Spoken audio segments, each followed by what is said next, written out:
Okay, what kind of benefits do disabled veterans get and incentives when buying a home? If you're a disabled veteran, this video is for you and you are in the right place to learn about some of your benefits. So, if you're like me, you served in the military and now you are disabled, right? I like to joke we are the only community that congratulates each other for being disabled. So, if that's you, happy to have you here.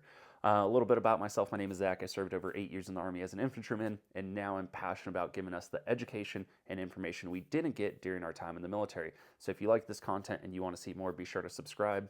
Now let's get into it. This is why you're here. What kind of incentives do you really get when buying a home being a disabled veteran? Well, if you have a 10% disability rating or more, you are going to be exempt from the VA funding fee.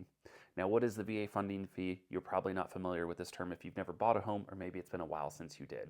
If you did not have a disability rating of higher than 10% or more, you would have what's called the VA funding fee. It is a percentage that is rolled back into your loan amount. Now, for your first-time use, it's going to be a different percentage than your subsequent use.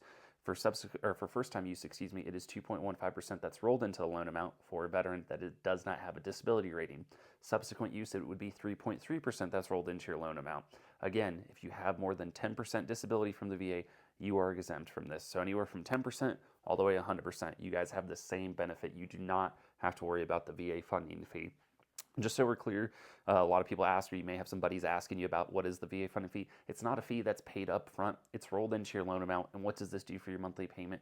Extremely minimal on the impact to your overall monthly payment, but it is saving you money if you have that rating 10% or higher. Now, the big one is property taxes. Property taxes vary from state to state. Not every state is going to have the same break, and a lot of states want to see you at 100% or more, but I'll devil's advocate that and say there are some states where you can get full tax exemptions being at 70%. So when you're looking at your tax break, you want to know what state allows it. Does your state allow it? Not every state does. And does your county also have any stipulations on it? Some counties will impose their own rules about a tax break.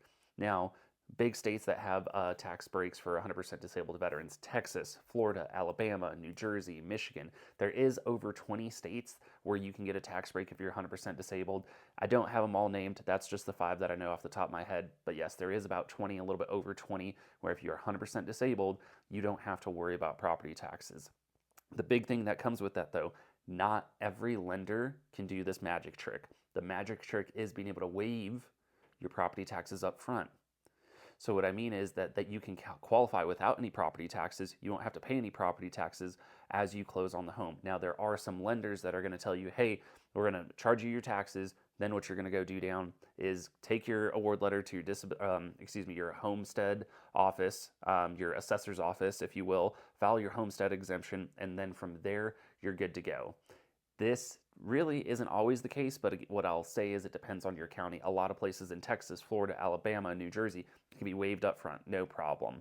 Places that don't have a tax break that's really that great, and I'll speak to where I'm currently located in Colorado. Colorado, for 100% disabled veterans, our property tax break is very minimal. We get like 50% off the first $200,000 in assessed value. So nothing really crazy, but I couldn't file my homestead exemption until after I closed, went down to my county assessor's office, and then filed my homestead. And the big thing with homestead exemptions, this is your tax break, if you will, they have different cutoff days. So in Colorado, it's like June 1st, if I'm not mistaken. In other states, it may be April, it may be May. So depending where you're located, if you haven't filed your homestead exemption, you just need to know when the cutoff date is, because it may not take place until the following year. That's typically how it works anyway. You file it in 2026, you're probably not going to see it kick in until 2027. So keep in mind for budgeting purposes. But these are some of the benefits that veterans often ask me, what do you get being a 100% disabled veteran or a disabled veteran at all? Some states, really, it's 100% or bust on that property tax. Other states, like, they will have an income cap. Even though you may be 100%, you think you qualify for this property tax exemption, you make too much money and you're still going to pay property taxes. So this is one of those tricky things. You really need to know what's available in your area. What kind of stipulations do you have in your area? Or is it one of those states like, I know Texas, you're 100%, no taxes. Florida, 100%, no taxes. Alabama, 100%, no taxes. You see where I'm going with this. But I do know Arizona has an income cap, even if you're 100%. If you make more than, oh, don't quote me on it, I want to say it was like 100,000, then you still have to pay property taxes. But This is just giving you some information, some education, some of the benefits that we have as disabled veterans. If you like this information, be sure to subscribe, follow me for more as I continue to give us the education and information we didn't get through our time in service.